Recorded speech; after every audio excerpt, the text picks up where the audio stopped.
Hey, welcome back to the Real Estate Excellence Podcast with your host, Tracy Hayes. Today, I have a very special show and one that I know everyone listening will see great value in. Why? It may make the difference between life and death. Real estate agents are in the top 10 highest risk occupations, and my guest will explain why. She is an international keynote speaker. This former real estate agent found a passion in focusing on personal safety, and her favorite book is The Gift of Fear by Gavin DeBecker. 2022 RIS Media Award winner, two-time NAR NXT conference speaker. She specializes in corporate and real estate agent safety. Let's welcome Tracy, the safety lady, to the show, Miss Tracy Hawkins. Hi, Tracy. We're saying my name. I don't meet a lot of Tracys. That's it. I'm the same initial. Well, and the difference is you got a D and I don't. So Right. Really, I was listening to your show in Marky Lemons, and did you pronounce her last name Ryhall? Is that how you pronounce it? He Lemons Ryle. Yeah, on her Social Selling Made Simple podcast. And I heard you on there and I said, I've got to have Miss Hawkins on the show because I think, having friends in the industry, in the safety industry, and one of my, like I said, my good friend works for Gavin DeBecker. And I really think, people just, as you will explain in A Gift of Fear explains, we kind of neglect our own personal intuition. Every animal in nature is born with a survival mechanism that will keep us safe if we listen to it. Human beings are the only animals who ignore it. And you're right about The Gift of Fear. You can sit over my shoulder. And since I talked to you last, I dug up a few other copies. Now, has any of those books been inscribed for you? I have not met him. He's on my wish list. And okay, I talked to my good friend, his vice president with Gavin DeBecker, and I told him you were going to be on the show, and he said, send me her mailing address, and he will inscribe a book and send it to you. No way. No way. Yes. I told him you were a big fan, and I hope between connections, somehow maybe he even reaches out to you because, what you're doing and preaching what he's been preaching for decades, obviously with his book. So right. I want to break in right away because you mentioned, The Gift of Fear. So I spent the last week, I said, if I'm going to have Tracy on, I have got to read the book, which I've had the book. I just haven't read it. It's a long book. So I said, you know what? The only way I'm going to do this by Audible. So I did. I have listened to the entire book. It's like 12 hours of Audible, but it is really good. Every time you get in the car, you will be listening to that much more because you're going to want to listen to it. But what is your feeling like when you go and do these talks and so forth and try to push more people to pick up that, Bible of safety? Every single program that I do, I start with talking about the gift of fear. I talk about not just the book, but the gift that we all have, that intuition. And that goes for any industry, whether it's real estate. I teach home health workers because they're in the same position. They're going into strangers' homes. I teach personal safety, senior safety, college student safety. Every single class program that I start, I talk about that. Because if we only listen to that voice, we don't need all of the devices and all of the tips and the training. Listen to the voice, respect the voice. So that's what I try to ingrain in people in my training. And so often the mistake that's made is people think that you can judge someone just by looking them over. And that is so dangerous. And I also weave that into my presentation. I show a picture of Ted Bundy. And Tracy, I know you know how they describe Ted Bundy. Yeah, I'm here in Florida. Everyone in Florida knows Ted Bundy. Yep. Right. Clean cut, charismatic, good looking guy. And so that's what he traded on. He counted on people to judge him by how he looked.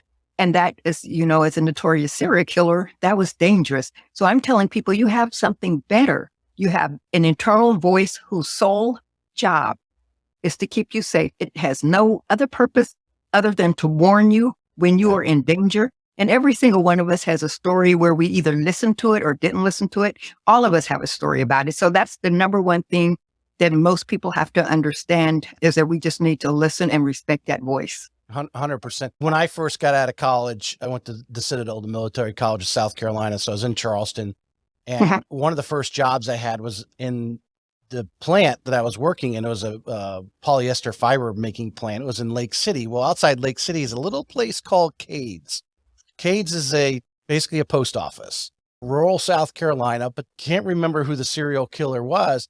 But this serial killer actually drove a hearse and picked up people hitchhiking to Myrtle Beach. Now, can you imagine how people looked at this hearse with shovels and stuff in the back, the way it was described in the stories that I read, and actually got in? So, where was our intuition had to be just bubbling in them, yet they just like, oh, this is just a nice old guy, no problem, and get in. And the more I listened to The Gift of Fear, and I turned to my wife, I said, you need to listen to this, because she's generally a little more apprehensive around people or certain areas of town that we may be in than I am. And sometimes I thought The Gift of Fear actually kind of described those feelings that we were having, gave them more of a visual, and other people are having those same feelings. And the stories are great. And also for teenagers, there is another book called Protecting the Gift, and it's on the level where teenagers can understand and relate to. So that's another must read. But let me address something you said. You said that your wife has certain apprehension, certain parts of town. So this is something that I talk about to real estate agents and whoever I'm talking to. Don't let your guard down because you think you're in a good part of town. As long as criminals have cars, there's no such thing as a good part of town. Criminals are everywhere. And typically in the part of town where you think, everything's okay, this is upscale, there's no crime here. It's where the good stuff is. Yeah. And what criminals know, and I tell this to agents all the time and to everyone, what criminals know is that people in certain areas think nothing's going to happen here. So they're just casual. You see the garage doors open all the time and no one in sight. People leaving their cars out, windows down, unlocked because they're comfortable. Criminals know that. The key fob and the cup holder for the cars. That again? The key fob for the cars, they leave them in the cup holders and leave the car. Don't tell me that. And then I even a friend that was happening in my neyborhood. But I'm going to dig in just a little bit of background about you, so everyone knows, you can put you in context of your background. And obviously our underlying thing here is about real estate agents, and to focus on that particular individuals, because that's the audience for the show here. But Tracy, where did you grow up? And initially, what were some of the career ideas that you had before actually getting into real estate with your sister? I'm an Okie from Muskogee. And when I'm speaking in Oklahoma, I start out singing that, and I'm not a good singer, so I spared you that. I'm from Muskogee. My parents are veterans, and we lived at Fort Sill and did some traveling in New Orleans, and we ended up here in Kansas City, Missouri. I'm the product of a Catholic school education. I'm Catholic, and part of our curriculum was community service. That was a part of the class. So I grew up learning that I needed to serve the community. My mom also happens to be a teacher. So imagine that, and a teacher as a parent. Imagine my childhood. Okay. Anyway, so I was born to serve. And so I worked for a real company I want to say two of them, about 10 years total. And it's like, I need to do something else. I happen to have a twin sister she and I got our real estate licenses together about 35 or so years ago. And she's still an agent now. So she's a great voice insight for me in the industry. But I decided that that's not what I wanted to do. So I opened up a store. Well, I started selling like pepper spray and alarms wholesale while I was still working. I still sell those items now. And then I opened up a store. So I had a safety store, everything, child safety, auto safety, home security. So and pepper spray, my number one product. So I had a store. And then it's like, I got itchy. In a mall, you're there from open to close. If your people don't show up, you're there the whole time. And so I started speaking here around. Today you buy it all on the internet. Right. So I mean, a little bit tougher for you imagine today, but right. Yeah. Right. Back then. And so now, what I have done is I started speaking around Kansas City. So everywhere, anywhere, they got an opportunity to hear me speak.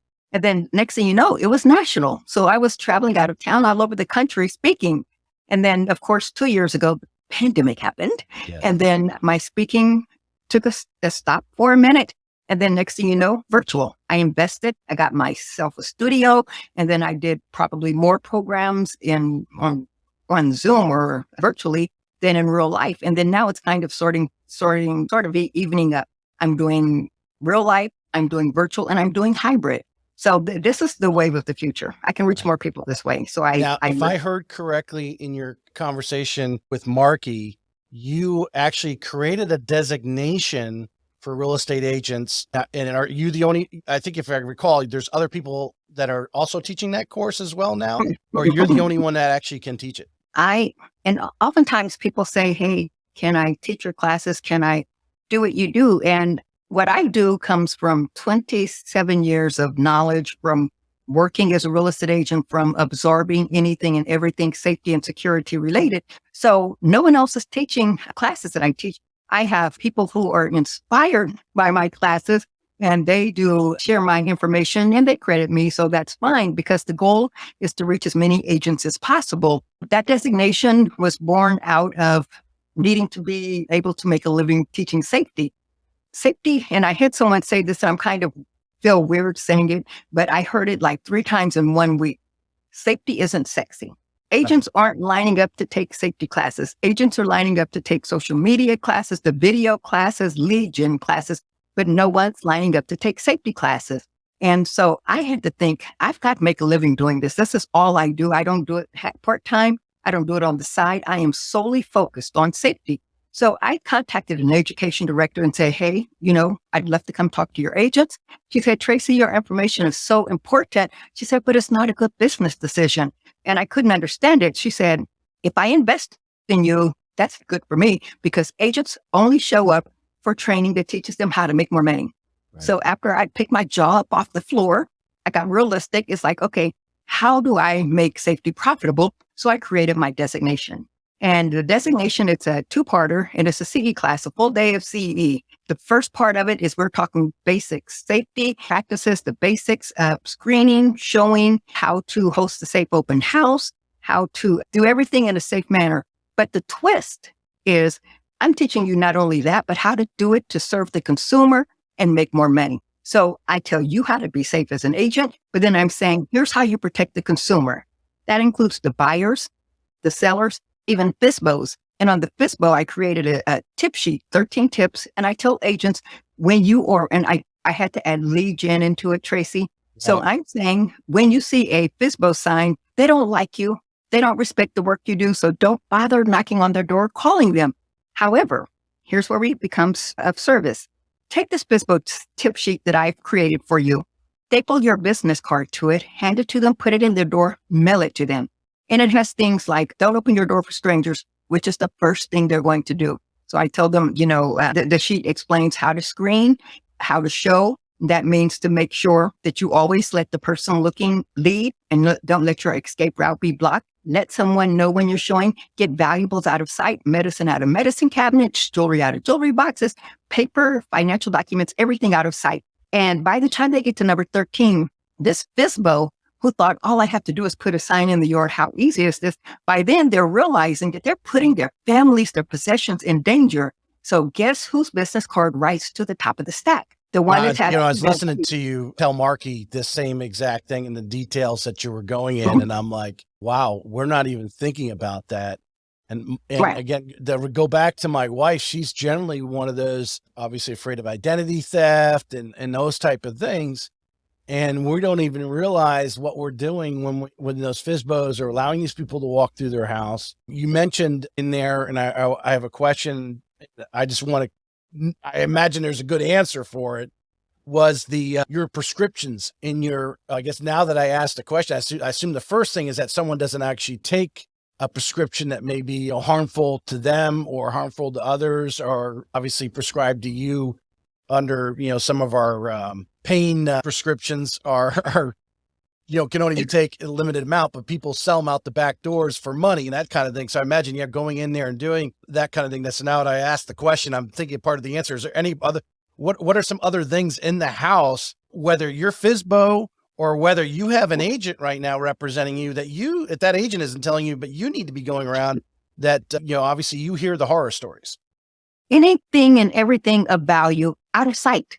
And that especially means the gun collections. I had an agent who was, he was doing pictures for an open house, and the homeowner happened to have a vast gun collection. So those happened to be in the picture. Everyone who showed up for the open house, they were there to see the gun collection, not the house. So I tell agents, focus on the house, focus on the features, focus on the property, not the content. So if you think about these media rooms with all of these expensive electronics, homeowners who have expensive artwork, handbag, jewelry collections, all of this in your property, criminals, or since COVID, since the pandemic, criminals are working virtually too. So they're sitting on their laptops, working from home, casing properties. And then they're setting an appointment to go show it or see an open house or to burglarize it. So agents need to be careful what is visual, what is shown in the pictures. You have the conversation with the homeowners, and I've had an agent who said, I will not show a property that has like a block of knives in the kitchen.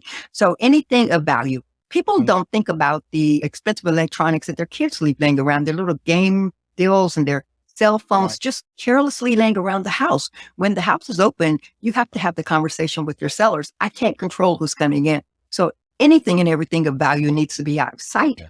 And Tracy, you know that's buried in a listing agreement somewhere that the agent is not responsible. But if something ever comes up missing, that agent's going to get a phone call and they're going to be angry. So if you say it out loud and then you walk through the house, and that's another thing that I do when I talk about serving the consumer, I tell agents when you're having that listing appointment that the seller's probably already interviewed 2 or 3 other agents.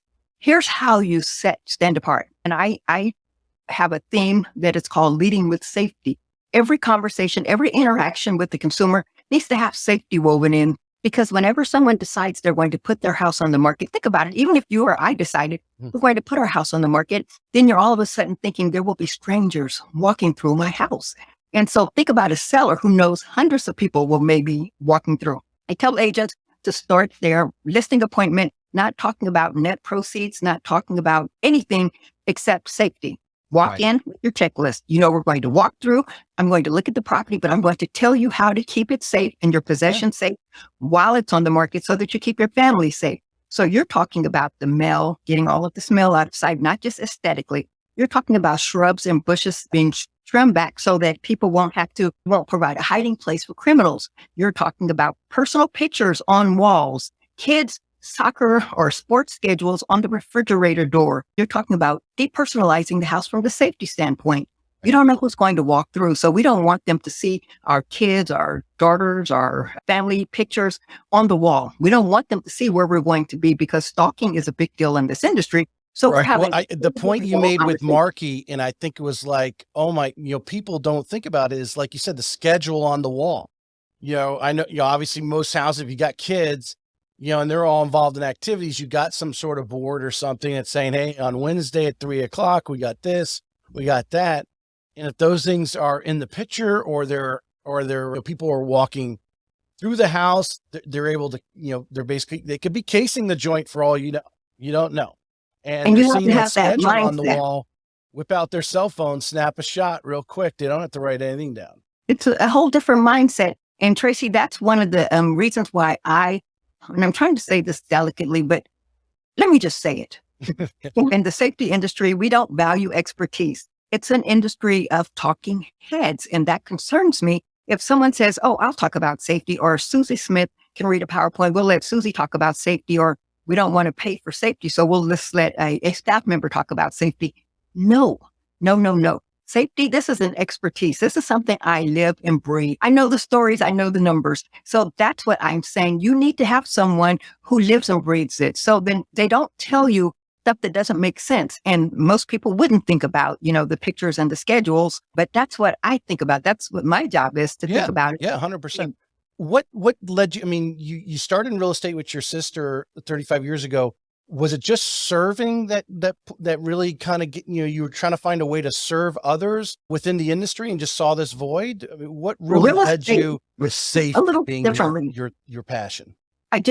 Real estate sales was not a good fit for me. I tried it for a few years. It was fine. I learned some invaluable lessons, but it wasn't my passion. It wasn't the way that I wanted to grow my business. Right. So that's when I got, like I said, a couple of real jobs, and I worked there. And then it's like, I need to get out.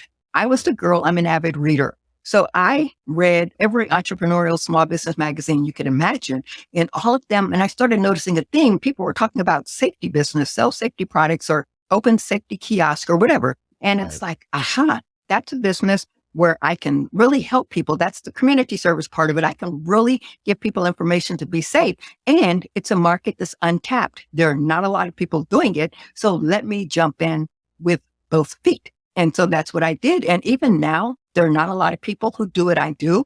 And so there's an opening in the industry, but then the reason is because anyone thinks they can do it. So people don't value expertise. So that's my challenge, is to let people know there is value in working with someone just like real estate agents and FSBOs. Right. Anyone think they can put a sign out and sell a house, and then real estate agents come along and say, I have experience. This is my expertise. I have knowledge. So it's the same concept. And then just to backtrack a little bit, when we talked about the designation, so the first part is where I get to teach agents the safe practices, how to be safe, how to incorporate lead gen and business building and protecting the consumer. The second class is the technology class. That's where I get to talk. I talked at NAR Next this year about technology. What's the latest and greatest technologies? And if you look at Realtor magazine, that's my most recent article. And we picked like 8 of them to focus on. Agents love technology.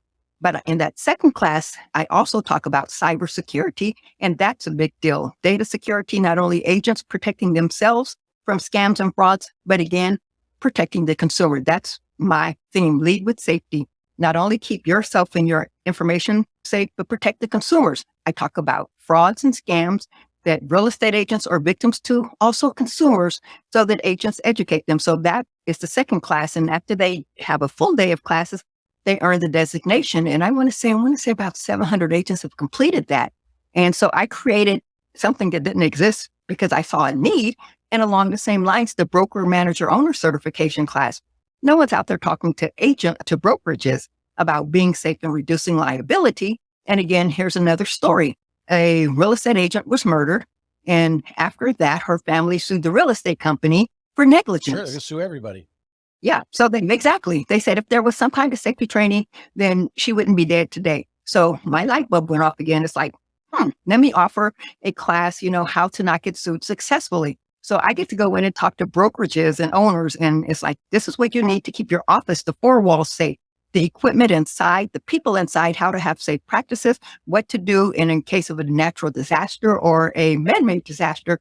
How do you document what you need? How do you get out? And basically how to have a safe office, how to make sure your agents are following the safe practices that you set up. That keeps you from getting sued. And it also helps with your risk reduction. And I wrote a handbook.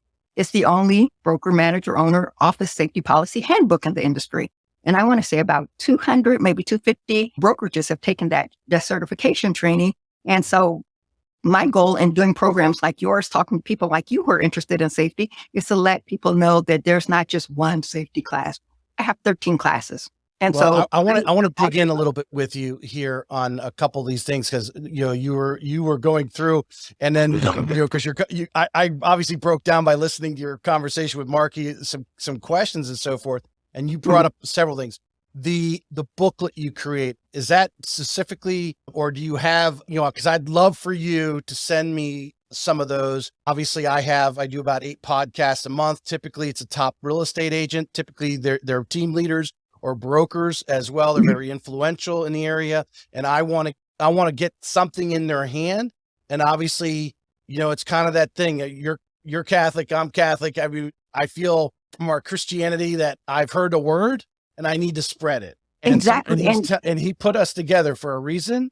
I agree. I've got to get the word out and tell everyone about, what you're doing. What I'm so I am definitely going to share with the local boards that I work with, whether you come into Jacksonville or whether you do a webinar or whatever, that we need to share the word, the bottom line there. So I went off on that little tangent because you were going off, and I had these questions. And you're like, you're answering them all for me there. I was talking to a friend of mine. He's also a vendor. He actually does photography. He's a very big, used to do jiu-jitsu. He's a very large guy. And I told him, I said, I was going to have you on. And his immediate response wasn't negative, obviously, towards you, but just towards the general attitude that when they say they're going to have a real estate safety class, they're bringing in someone to teach them some sort of how to do a wrist hold or twist or whatever, all these different things that you can get away from somebody, when really you're talking about not even getting in that situation. Because when you get into physical altercation, most time, both people are getting hurt somehow. Right. And that you're actually teaching things you can do to prevent any such thing from happening. I'd love for you to comment on that angle. And in the one thing he also mentioned, which I think is clearly true, is because he sees he's in the houses a lot of times with the agents taking the photography, is a lot of the agents, some of them do conceal carry. They have a handgun, it's in their purse, but what do? They either leave that purse in the car, or when they go in the house, I see a lot of them, they'll like put it in a drawer or something in the house so no one sees their purse out on the counter. But that's where the handgun's at, so that handgun's not with them when the actual situation may arise. Okay, so 3 things. Mm-hmm. And you should know when you get in a conversation with a professional speaker, you know how it's going to go right. Okay, so 2 things. And your friend who is the self-defense person is spot on. 1 class is not enough. When the National Association of Realtors surveyed, they do an annual member safety report. It's called the Residential Member Safety Report. Agents are saying that the number 1 safety tool is pepper spray. The non-lethal tool, it happens to be non-lethal, is pepper spray followed by a firearm. Same thing applies to both of them. Regardless of what your weapon of choice is, it must be accessible. So you have to be able to get to it or it does no good. Story and 2 stories. I'm a storyteller too, and that's how agents resonate. Facts tell, stories sell. So the audience needs to hear the story to actually implant it. Go ahead. I agree. And that's why I got chosen to do lessons learned last year at NAR. Yeah. So in Colorado, there was a real estate agent showing a client, and they were in a room. And then this client decided he's going to pull out his knife and a can of Bear pepper spray. She pulled out her gun and she shot at him. He got away, but she survived. He was later arrested. But the moral of that story is, number 1, she carried a weapon and she knew how to use it. She was not afraid to use it, and she had it accessible. So that's what saved her. Another story in Virginia. I've got all these stories in my head. Yeah. Real estate agent had a client come in and he decided that he was going to assault her with a wrench. He hit her in the face and head area 10 to 12 times with a wrench. She happened to be a black belt. She was able to fight him off. She had injuries, don't get me wrong, but she was able to fight him off. She survived. So the lesson learned there is, if you're going to have a skill, a self-defense skill, 1 class is not enough. Now, you don't need to be a black belt, but the moral of the story is that 1 class, we took safety class, now we're good, we're ready to go. No, you need to take the classes on a regular basis, and I know your friend will agree with you. Yeah. Sign up, take the classes so that you learn the skill. So the point is that if you have a weapon, whether it's you or whether it's a physical weapon, it needs to be accessible and you need to be willing and able to actually use it. And then I talk about layers. All of it's important. Safe practices, that's what I teach. Let's avoid the crime to start with, but just in case. The next layer means let's have a way to physically defend ourselves if that's your choice. Some people can't or don't want to take self-defense or use that as an option. In that case, a weapon is great, whether it's pepper spray, if you don't feel comfortable with lethal weapons, or a firearm is ideal, but you need to make sure that it's legal to carry. Check with your association, check with your real estate company, and make sure it's legal to carry. So layers are important. Hey folks, this episode was produced by Streamline Media, the #1 media company for helping brands generate content that converts. I knew I wanted to start a podcast to reach more people and bring value to the world, but I did not have the time or the knowledge. Streamline Media became my secret weapon to building my show. They handle all my back-end work, production, and strategies to keep my show going strong. If you're in the real estate business and looking to make content that generates more leads and brings in more revenue, check out the Streamline Media link in the show notes and discover how partnering up can supercharge your path to real estate excellence.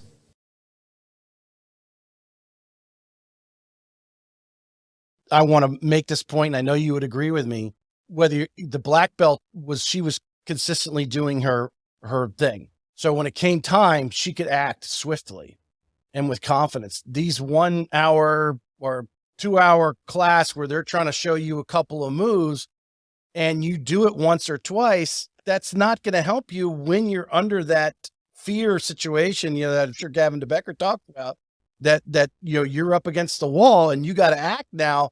First of all, are you going to act quickly? Because you haven't been practicing.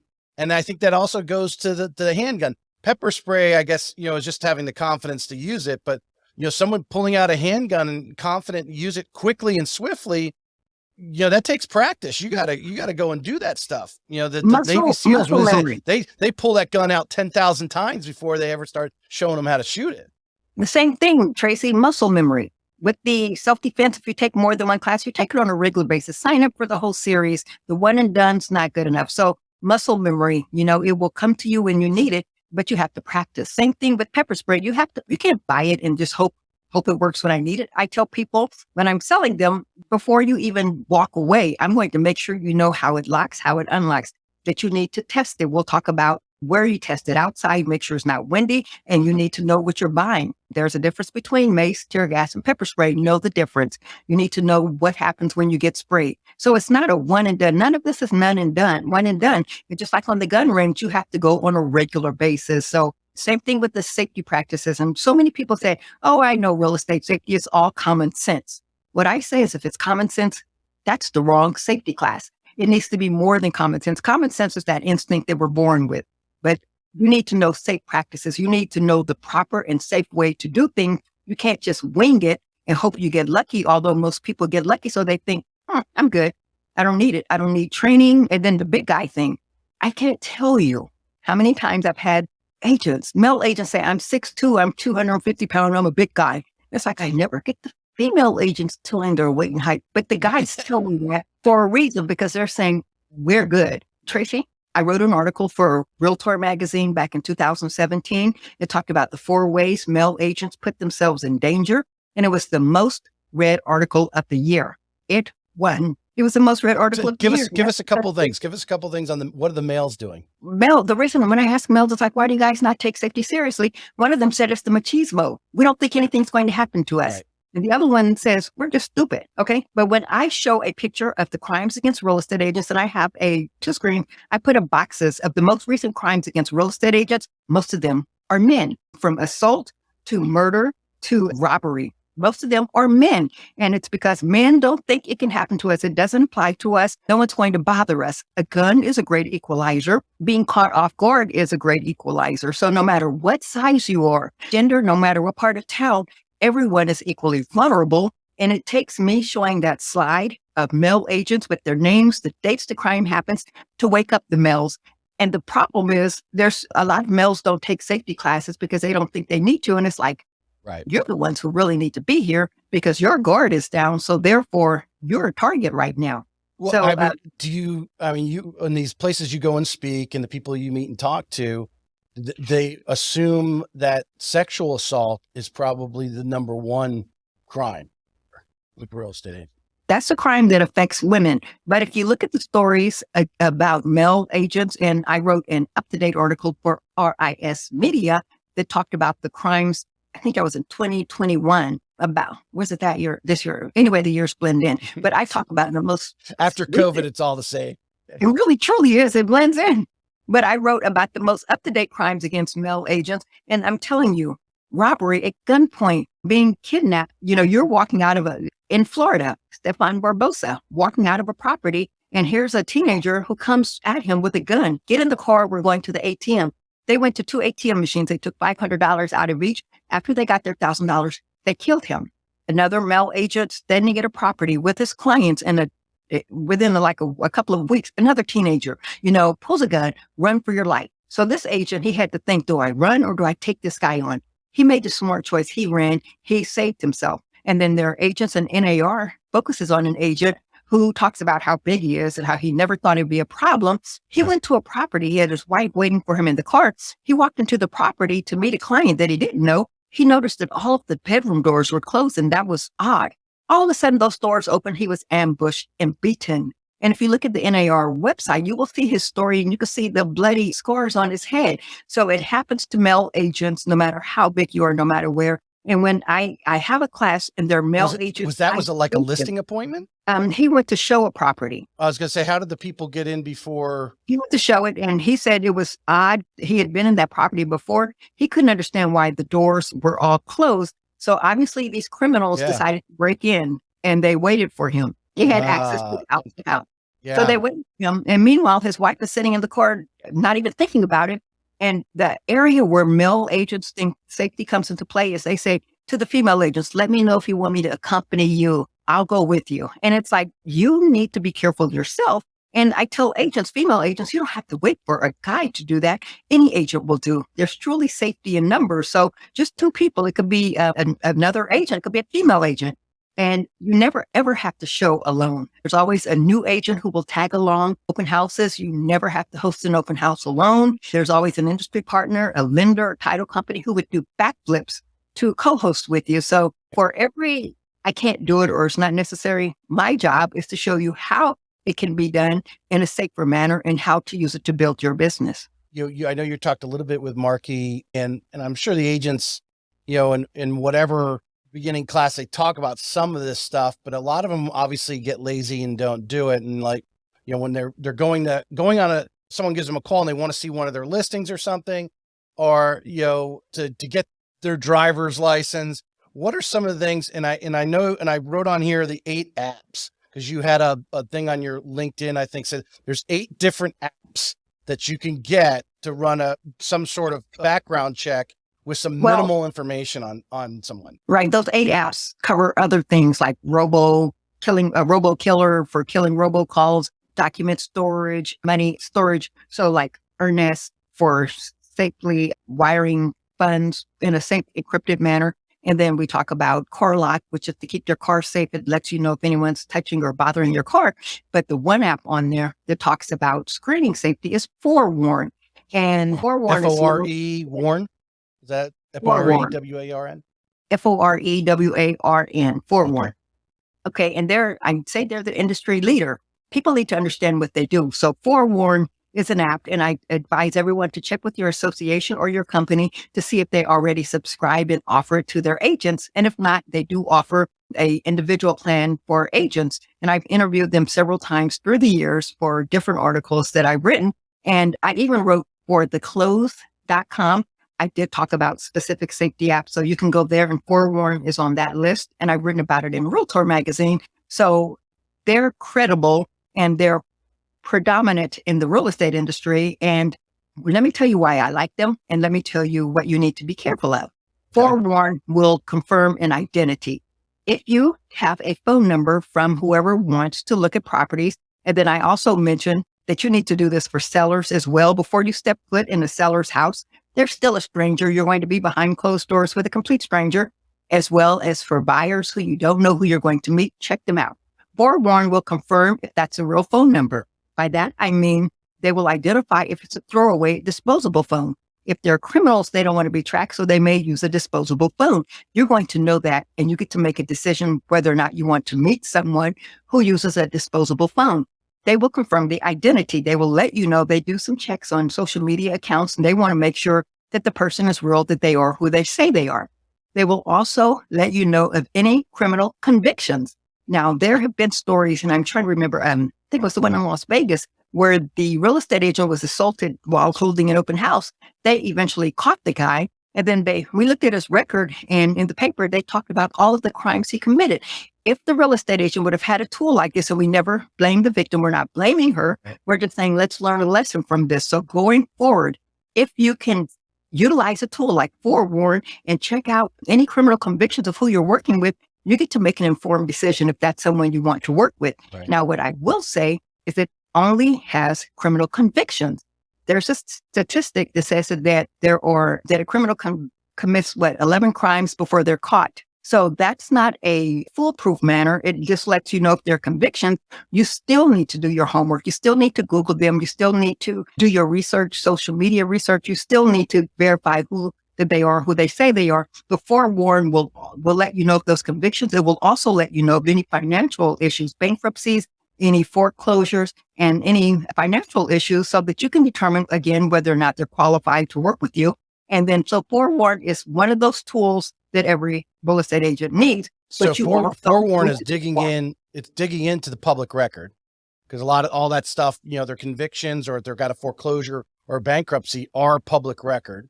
So it's cross-referencing what the basic information, like you said, could be just their phone number, but obviously the more information that you have, if you have their driver's license, is just going to give them that much more to be able to dig. Here's what I know, Tracy.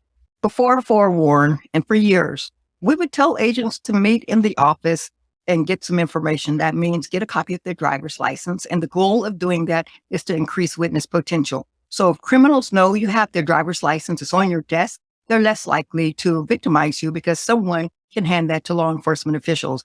In the apartment leasing industry, that's common knowledge. That's why you don't hear too many stories. There are stories out there, but you don't hear so many of someone being in an apartment and assaulted because they require no ifs, ands, or buts about it. Right. If you're going to see a model apartment. Test drive a car.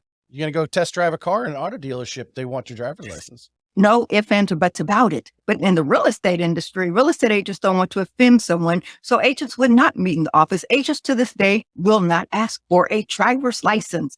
They won't do it. So that's why telling them to do that, it was something that I found out face to face. And I still hear people who are just saying, get a driver's license. It's like, that it's ideal. I'd love for you to do it. That's the way you should do it. But until every agent across the industry does it, then if someone rolls their eyes and thinks it's a hassle, they'll go to the next agent who will say, come on, let's go show. Let me show you without anything. So forewarn at least gives you an opportunity to check them out. And then if you don't have forewarn, you can still do research on your own. Public records or free. Go to your county website.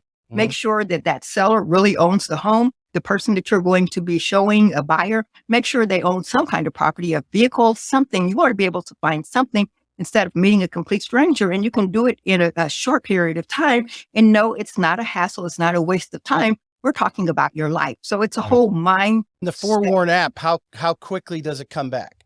2 minutes. He said you can do it at a stoplight. Yeah. You can be at a stoplight, get a phone call. Someone wants to see a property, get a phone number. And by the time, I'm sure it's, what he said is by the time the light turns green, you have a report back on them. But the point is, he said about 2 minutes or so. So it's not inconvenient, not going to delay your showing. When we talk about it's a hassle or rolling their eyes, it's like we're talking about something that could save your life. So that is the mindset change that I am trying to incorporate in the real estate industry. Give me some, just to kind of reiterate our points here. I know, and I'm putting you on the spot. I didn't tell you to prepare this, but you probably know the statistics that are out there. As Gavin DeBecker, when you're reading his book, consistently tells you numerous times, like how many spousal abuses, how many kids were beat up by or killed by their parents in the last 24 hours. I mean, the FBI actually has that clock, every 3 seconds, this is going on based on how many, or through. As far as any assault on real estate agents, whether it's sexual assault or just a robbery or battery, what are our statistics that are out there that everyone needs to? There's not one organization that tracks statistics about crimes against real estate agents. It doesn't exist. It's never existed. Think about how that would impact the industry. No one is the keeper of that information. However, the FBI, the crime center, what they do is they look at crimes in certain occupations. And that's how we know that the U.S. Department of Labor considers real estate sales and leasing a high risk, a hazardous occupation. The numbers there, and I'll share those, as well as the job description, which read that a real estate agent will meet complete strangers in empty houses. A real estate agent will sit in an empty house and wait for strangers to walk in. So it's no surprise that that's a hazardous job. It's no surprise that it compares to an Uber or a taxi driver more than an Uber. At least Uber and Lyft, they're taking some measures of determining who you're riding with, but a taxi driver, a convenience store clerk, or a security guard. So it's a dangerous job. My job is not to scare people, but to give them the tools to do the job in a safe manner and to remove those risks. So when we look at numbers of the Department of Labor, on average, I'd say about 60 people a year in the real estate industry are killed on the job. I saw I think it was an NAR report that said over 60,000 real estate agents are victimized on an annual basis.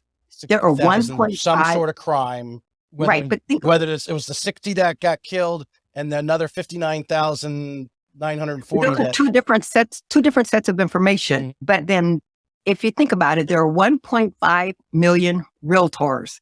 Those are members of the National Association of Realtors. According to Arello, there are another 1.5 million active real estate professionals who are not members of the association. So that's 3 million people practicing real estate. You can imagine the crime numbers. And again, they're not tracked any one place. What I do as part of my business, because I live and breathe this, is I keep up with the stories in the headlines. I know the crimes against agents when they happen, but I can't know them all. I know what's reported on a national basis. And when I find those out, I share them and I let agents know this is happening, because agents are thinking, oh, nothing's happening. There haven't been any news headlines.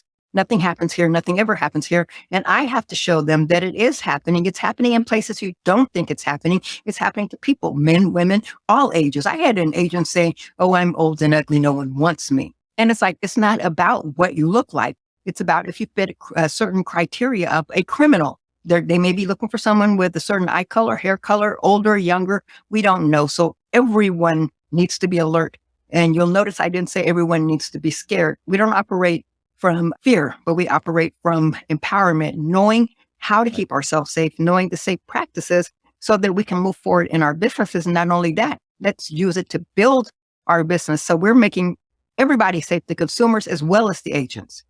And Trace, I want to touch on this point as this question came up and while you were talking there. Obviously, my dad said several months ago, he's, man, I noticed you have a lot of beautiful young women on the show. And I said, well, I have a podcast. I'm trolling social media. Some of these agents I've known, some of them I didn't know, but they're on social media. So I know if they're on the podcast, they're going to put, there's a place I can promote the show.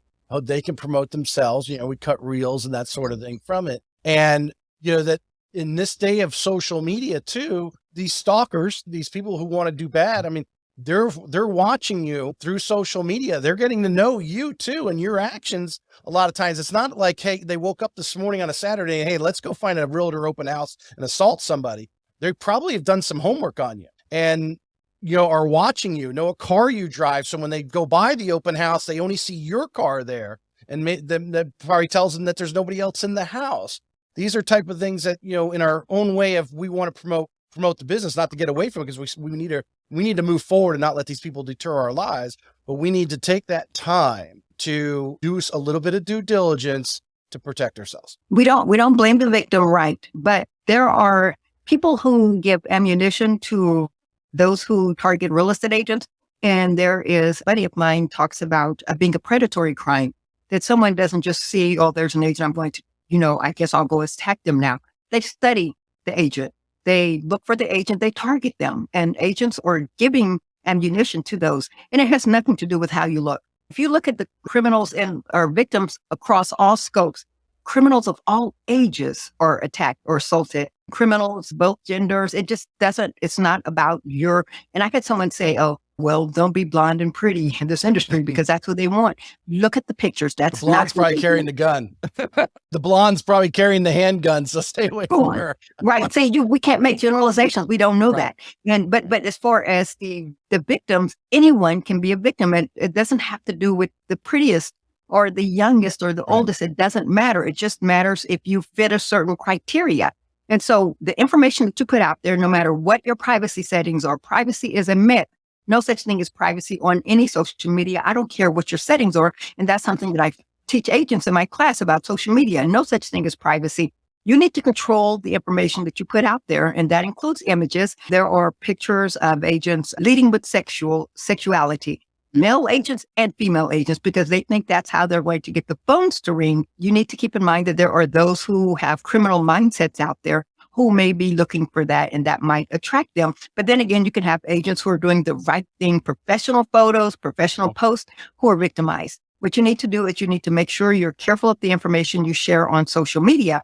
On your Facebook post, nothing personal. On your personal page, no business. That's a Facebook rule. If you post business stuff on your personal page, one day you're going to go and it may be gone. You're breaking the rules. So use your business page for talking about real estate, but you don't need to say, hey, I'm holding an open house. Come say hi, come see me, because you're not only telling people where you are, you're telling them where you are not. And then criminals can use all of this open information and find out where you live. They could be burglarizing your house while you're inviting people to your open house. So I'm right. Yeah. Right. So I'm talking about, and you think no one knows where I live. I'm sharing the sites that make it their business to publicize your public information. They make it easy for criminals to find it in one neat, convenient package. So that's the kind of stuff that I get to talk about in my training that most people aren't talking about. And another thing, Tracy, and I know we're about to run out of time here, is you said social media. the social media that real estate agents truly need to be on, not only for lead gen, not only for, I call it e-farming and keeping themselves safe, Right. is Nextdoor. So right now, I'm telling people, don't sleep on Nextdoor. Nextdoor has about 260,000 neighborhoods. And that neighborhoods are made up of what? Homeowners, people who rent apartments, people who are living in communities. And I love Nextdoor because it lets me know what's going on around me. So in my neighborhood, my radius, I can set a radius where I want to information. Right. I'm finding out whether or not there are car burglaries happening close to me, house burglaries, porch pirates. It's a big deal at this time. So neighbors are sharing this kind of information. So that allows me to stay safe. I am telling real estate agents, not only do you need to keep your family safe, but utilize Nextdoor to be a good neighbor. If you see someone who is saying, I need a contractor, you can say, hey, I'm a real estate agent and I work with a lot of contractors. Here are a few that you can check out. Make sure you do your homework. Or you can be a good neighbor and say, I know a tree person, or be careful. I see a lot of crimes. And here's a story about how to burglar proof your house. Be a good neighbor. Don't get on Nextdoor and try to, I'm a real estate agent. Let me sell your house. Let me list your house. Be a good neighbor. You can have a free group on Nextdoor. It could be your market report. That's where you get to tell people what's going on in the neighborhood, sales, and how many houses on the market, the highest price, lowest price, unique features. You could set up a free group, and then you could also set up free events on Nextdoor. Any open house, make it an event. No, I totally agree. When Nextdoor came out, a lot of people jumped into it. And when I heard you talking on Marky's show about this, and I'm like, you're 100% right. Everyone wants to be their real estate agent in their neighborhood or in neighboring neighborhoods. Nextdoor, I think, have cleaned up their thing. One of the problems with Nextdoor, not to be negative about it, because I'm 100% with what you're saying, is it's become a trashing ground of your HOA board or something like that, to the point where we get enough negative news from our news outlets to let alone to get it on our media. So hopefully Nextdoor has cleaned that part of it so that people actually do want to go in there and hear what people are saying, positive information, like you're talking about, helpful information, and not become, this session about like their HOA board is some gods up in the sky and they're actually their neighbor. There, Tracy. That was the only negative thing I had when I was thinking about when you were talking about that. That's everywhere. And we have to learn to scroll past the negative, but then agent, and I've got to get off. I've got another interview in a minute, but then agents can look and see and contribute positively or contribute to those conversations. If there's new property being built, everybody wants to get on there and say, not in my backyard. An agent may come on there with statistics, facts, and figures. Or if there's negative homeowners association, an agent may be able to lend their voice. And then final thing is I call it e-farm. You get to choose the area, the neighborhoods that you get information on. So pick out a neighborhood that you want to work in. It could be that upscale neighborhood, an adjoining neighborhood. It could be across town. Be a part of that neighborhood. See what the conversations are, and then contribute here or there. And pretty soon your name is going to be recognizable. So when they hear you or hear your name or hear from you, it's not like you're a stranger. It's like, oh, you're the one on Nextdoor who's always contributing. So make sure your profile picture has your business name or your logo, something on there. But Nextdoor is where it's set to keep yourself safe and to keep your consumer safe and to lead gen. And I know that's the big word. So utilize that. That's the collateral benefit of being social. All right. So I'll wrap it up here because I know you got to go here in just a couple of minutes.